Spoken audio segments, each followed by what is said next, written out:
횡단보도 한복판이 5m 깊이로 내려앉았습니다. 부산 학장동 가야대로에서 땅 꺼짐이 발생한 건 오늘 새벽 5시 반쯤 CCTV로 사전 조짐이 확인된 뒤 안전조치가 이뤄지는 과정에서 도로가 꺼졌습니다. 자칫 사람이라도 지나갔다면 대형 인명피해로 이어질 뻔했습니다. 땅 꺼짐이 일어난 것은 또 사상하단선 공사 구간 인근입니다.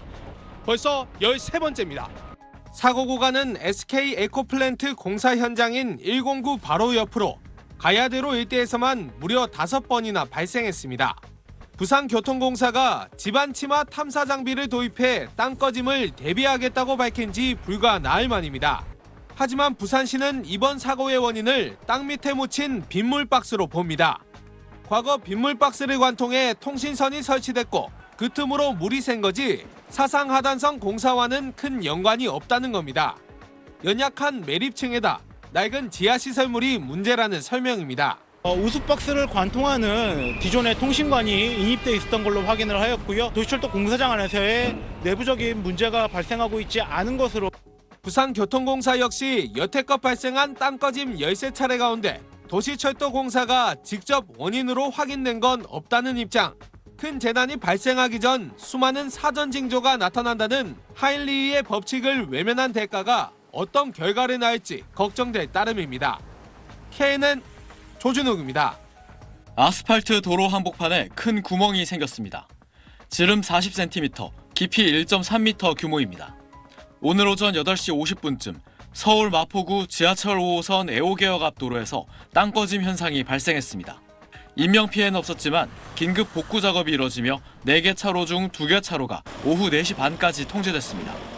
하수도가 파손돼가지고 하수가 유출된 상황인데 긴급 복구를 하고 임시 조치를 한 거죠. 지난달 24일 강동구에서 땅 꺼짐 사고로 1명이 숨지는 등 집안 침하 현상이 잇따르자 서울시는 대규모 지하 굴착 공사장과 주변에서 지표 투과 레이더 탐사를 하는 등 안전 점검에 나서기로 했습니다. 오늘 오전 11시 50분쯤 부산 금정구 장전동의 한 5층 건물 4층에서 불이 났습니다. 이 화재로 불이 난 세대에 사는 40대 남성 1명이 추락해 숨졌고 주민 20여 명이 긴급 대피하는 소동이 벌어졌습니다. 경찰은 숨진 남성이 전자제품 등을 던져 합선으로 불이 난 걸로 추정된다고 설명했습니다. 어젯밤 11시 30분쯤 부산 사하구의 한 철강 제조업체 야적장 금속 폐기물 더미에서 불이 났습니다. 소방당국이 장비 41대를 동원해 20시간 넘게 진화 작업을 벌이고 있지만 아직 불길은 완전히 잡히지 않았습니다. 소방당국은 불을 끄는 대로 정확한 화재 경위를 조사할 방침입니다. SBS 이태곤입니다.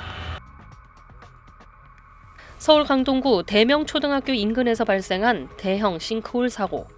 가로 18m, 세로 20m 크기의 땅이 순식간에 무너졌고 미처 피하지 못하고 빨려 들어간 오토바이 운전자는 17시간 만에 숨진 채 발견됐습니다. 사고 원인을 두고 노후 상수도관 파열을 비롯해 다양한 가능성이 제기되는 가운데 사고 현장 주변에서 진행되던 지하철 9호선 연장 공사와 연관이 있다는 추정도 나옵니다.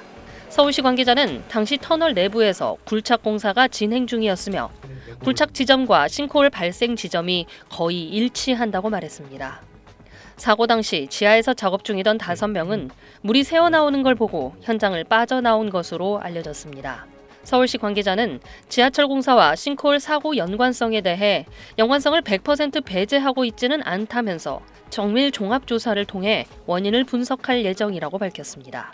앞서 사고 현장에서 10여 미터 정도 떨어진 주유소에서 땅바닥 균열을 확인하고 민원을 제기하는 등 전조 증상이 있었다는 의혹에 대해 서울시는 민원 접수 이후 현장 확인 조사 결과 집안 침하는 없다는 게 확인됐다고 밝혔습니다.